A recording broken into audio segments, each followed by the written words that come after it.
Jawara. Cerita waktunya buat Baraya.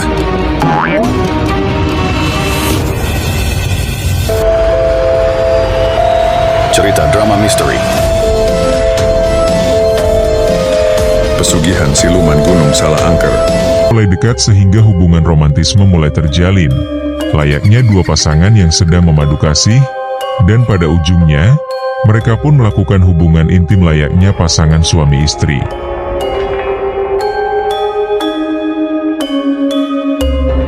Pagi itu, Siogi terbangun dari tidurnya. Dia merasakan seluruh badannya terasa lemas, kemudian dia menoleh ke samping. Tangannya mulai meraba-raba, lalu membuka selimutnya. Ternyata si Cindra sudah tidak ada, yang ada adalah koin-koin emas yang banyak berserakan di atas kasurnya. Dia tersenyum lebar, kemudian mengumpulkan emas-emas tersebut, lalu menghambur-hamburkannya sambil berteriak kegirangan.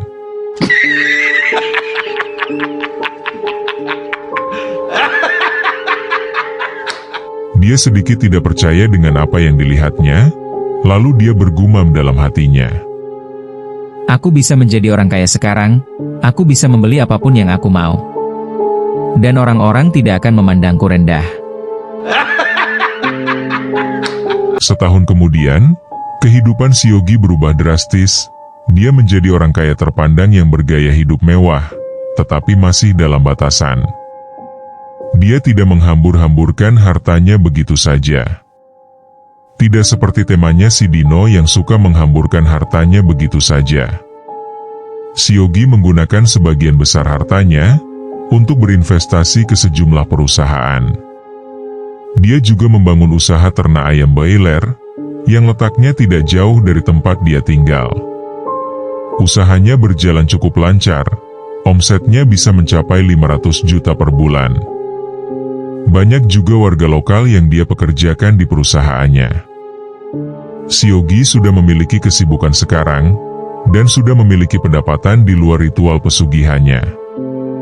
Dulu dia selalu berharap ritual pesugihan itu dilakukan tiap hari, tetapi saat ini dia punya rasa enggan untuk melakukan ritual tersebut, juga ada niatan untuk bertobat dan menyudahi praktek pesugihan ini. Karena dia tahu bahwa ini perbuatan musyrik yang dosanya tidak dapat diampuni Allah. Dia hari ini berencana mau pergi menemui Mbah Parjo, mau menanyakan perihal tersebut. Tidak kerasa sudah hari Kamis. Malam ini aku harus ritual lagi. Tetapi rasanya kok jadi males ya? Aku sadar bahwa hal ini adalah perbuatan dosa besar.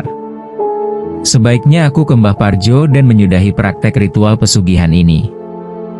Singkat cerita, Siogi tiba di kediaman Mbah Parjo. Kemudian dia bertanya masalah tersebut. Mbah, apakah saya bisa lepas dari praktek pesugihan ini? Karena saya mau bertobat Mbah, dan menyudahi ritual pesugihan ini. Tidak bisa nak Yogi. Kamu terikat selamanya. Darah kamu dan Cindra sudah menyatu, dan itu bagian dari kontrak. Seandainya kamu memaksakan untuk berlepas, moko nyawa kamu yang jadi taruhannya. Bagai petir di siang bolong, Siogi nampak syok mendengar hal itu. Dia tertunduk lemas. Dia tidak bertanya lebih lanjut dan memutuskan untuk pulang. Selama perjalanan pulang, di dalam mobil dia terlihat frustasi memikirkan hal itu. Wajahnya terlihat lesu.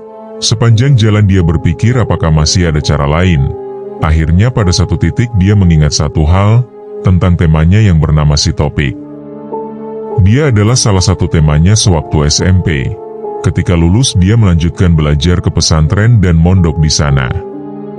Kemudian Siogi memarkir mobilnya, lalu dia cari kontaknya si Topik di grup WhatsApp sekolah kemudian menghubunginya.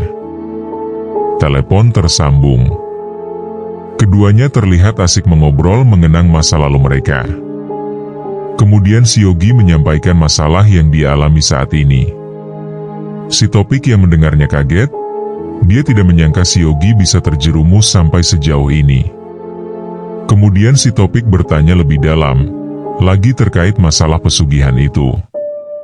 Si Topik menggali informasi itu secara detail, untuk dia kumpulkan, yang nantinya hal itu akan dia sampaikan kepada temanya. Akhirnya si Topik memberi saran kepada si Yogi agar dirinya segera diruqyah.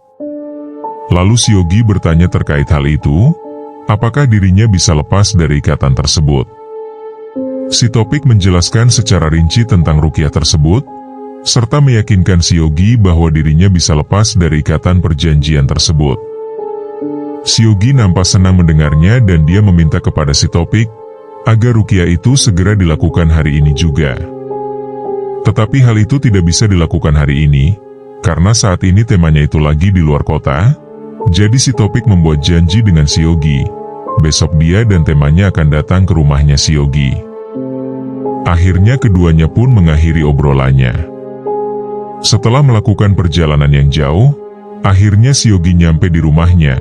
Kemudian dia duduk di sofa, sekedar merelaksasi tubuhnya.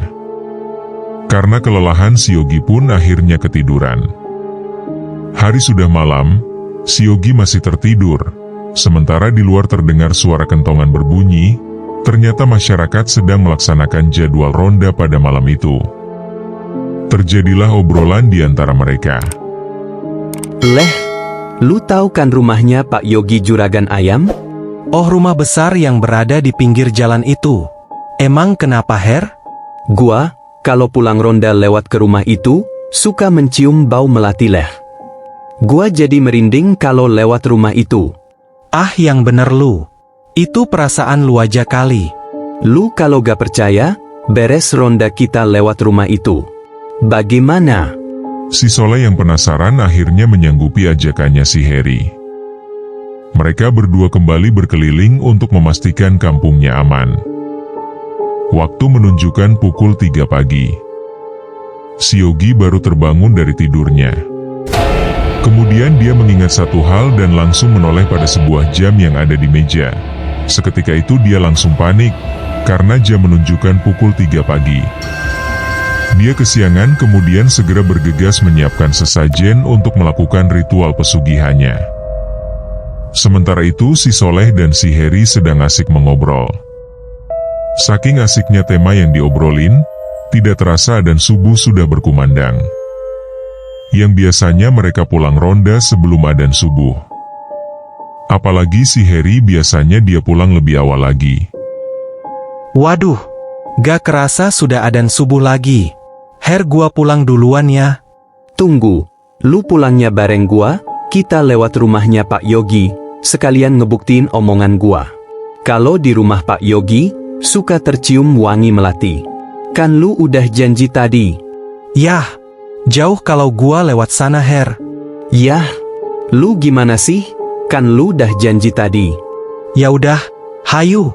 Gua juga pengen tahu omongan lu bener atau enggak. Sementara itu si Yogi sudah selesai dengan acara ritualnya. Si Cindra saat itu terlihat tergesa-gesa. Wajahnya nampak panik. Dia khawatir karena waktu sudah subuh mau menjelang pagi. Dia bergegas pergi. Wujudnya pun berubah menjadi ular.